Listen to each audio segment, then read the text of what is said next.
Trump হঠাৎ করে এই ধরনের সিদ্ধান্ত কেন নিল যে যুদ্ধবিরতি দিল কিন্তু আবার যুদ্ধের প্রস্তুতিও নিচ্ছে? আর এই যুদ্ধ যে সেনাবাহিনী যে সরিয়ে আনার, সেটাও আমরা দেখেছি যে সিনেট থেকে সেটাও নাকচ করে দেওয়া হয়েছে। তা আপনার কাছে শুনতে চাই যে আপনার বক্তব্য, বিশ্লেষণ। অনেক ধন্যবাদ আপা, প্রথমে আমাকে দিয়ে শুরু করলেন।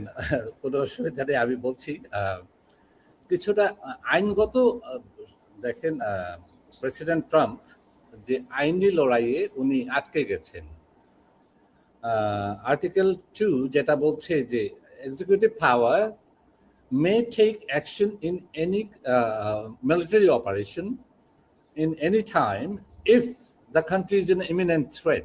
তার মানে যদি দেশটা খুবই কম সময়ের ভিতর ভোটাভুটি হবে না, ভোটাভুটি হওয়ার আগেই কোনো দেশ আক্রমণ করে ফেলতে পারে, এরকম অবস্থায় দেশ গেলে তাকে সেই ডিসিশন নিতে পারে। কিন্তু এই ওয়ার পাওয়ার অ্যাক্ট বলে একটা আপনার আইন পাশ করা হয়েছে 1973-তে, যেটা ভিয়েতনাম ওয়ারের পর যে প্রেসিডেন্টের ক্ষমতাটাকেও ওই আর্টিকেল 2টাকেও খর্ব করা হয়েছে এবং লিমিট করে দেওয়া হয়েছে সেই পাওয়ারটা, এক্সিকিউটিভ পাওয়ারটা।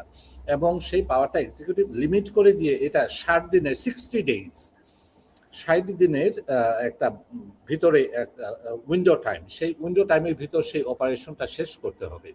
এখন সেই উইন্ডো টাইমটা আজকে 1 মে আপনার লেবার ডে, সেই ইয়েতে 30 দিন কমপ্লিট, 60 দিন কমপ্লিট হয়ে যায়।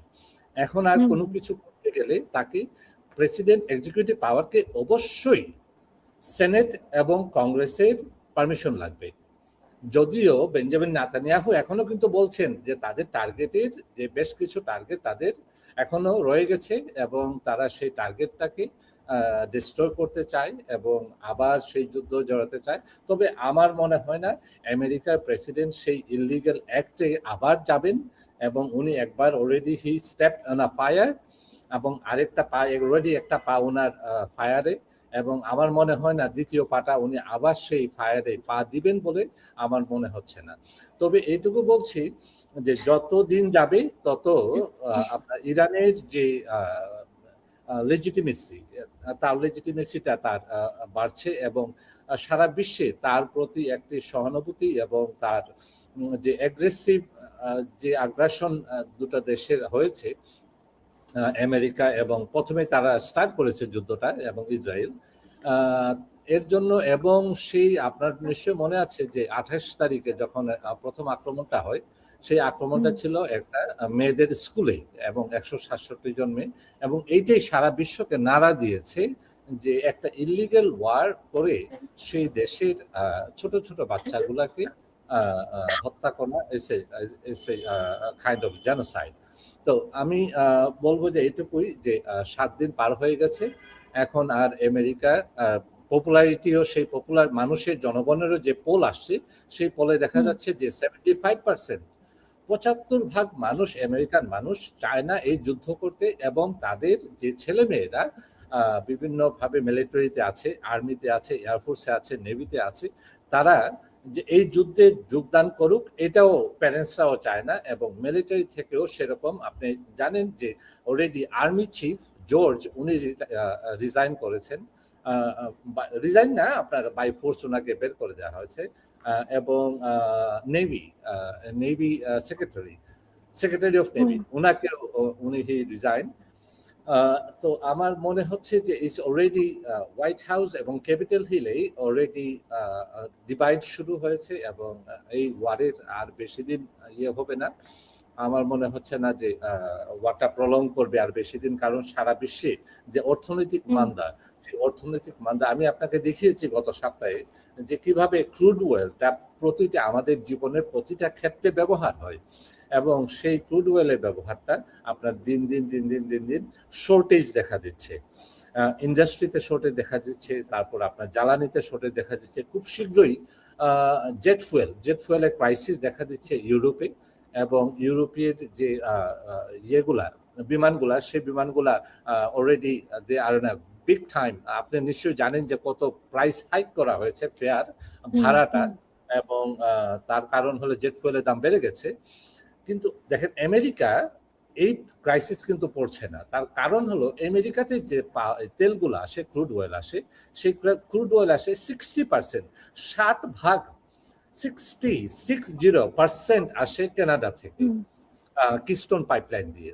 তারপরে আসে সেটা আসে আপনার অফশোর গালফ অফ আমেরিকা, যেটা আগে ছিল গালফ অফ মেক্সিকো বলা হতো, সেই গালফ অফ আমেরিকা, এখন ট্রাম্প বলছেন এটা গালফ অফ আমেরিকা, তাই আমি বলছি যে গালফ অফ আমেরিকা। সেই গালফ অফ আমেরিকা থেকে, অফশোর থেকে বাকি যেটা আসে, এবং ইনল্যান্ডে টেক্সাসে যে পরিমাণ আছে তেল, সেটা দিয়ে আমেরিকা এনাফ তেল এবং গ্যাস যেটা আপনার আমেরিকাকে সাপোর্ট করতে পারে।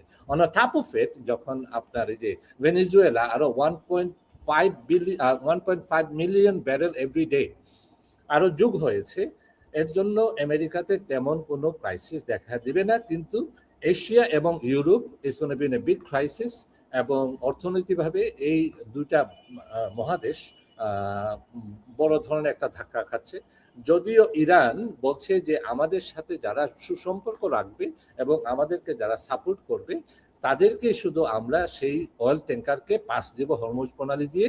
আর যে আমেরিকা বলছে যে কথাটা, আবার আজকেও বলছেন, যে গতকাল বলছেন যে প্রেসিডেন্ট ট্রাম্প, যে আমার ব্লকেড কাজ করছে এবং ইরানের ভিতর গভর্নমেন্টের একটা ডিভিশন তৈরি হয়েছে, এবং very soon this regime is gonna collapse.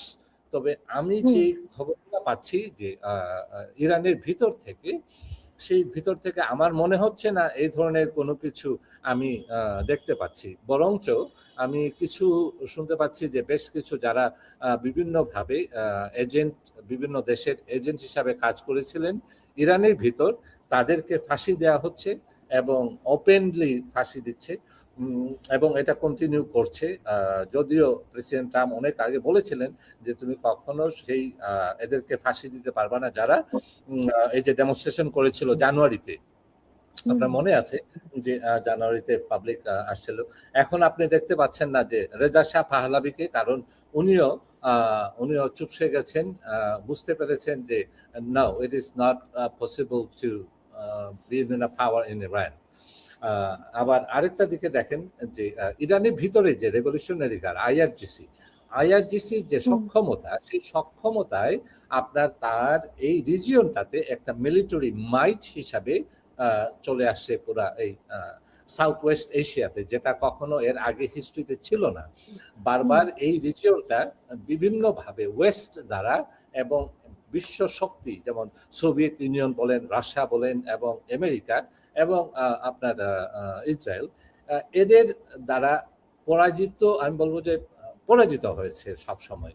এবং তাদের একটা বিগ মিলিটারি মাইট, সেই মিলিটারি মাইটটা আপনার সবসময় ইয়ে করেছে, ইমপ্লিমেন্ট করেছেন। কিন্তু এইবার সেই একটা বড় ধরনের একটা ধাক্কা খেলো সুপার পাওয়ার, আমি বলবো দুটা সুপার পাওয়ার, যেহেতু ইসরায়েল এবং আমেরিকা, দুটা সুপার পাওয়ারের একটা বড় ধরনের একটা ধাক্কা আসছে। যে ধাক্কাটা ভবিষ্যতে আমার মনে হয় যে মিলিটারি ইকুইপমেন্ট এবং মিলিটারি যে আপনার আর্মস বিজনেস, সেই বিজনেসে বড় ধরনের একটা ধাক্কা আসছে আমেরিকার দিক থেকে। অনেক ধন্যবাদ আপনাকে।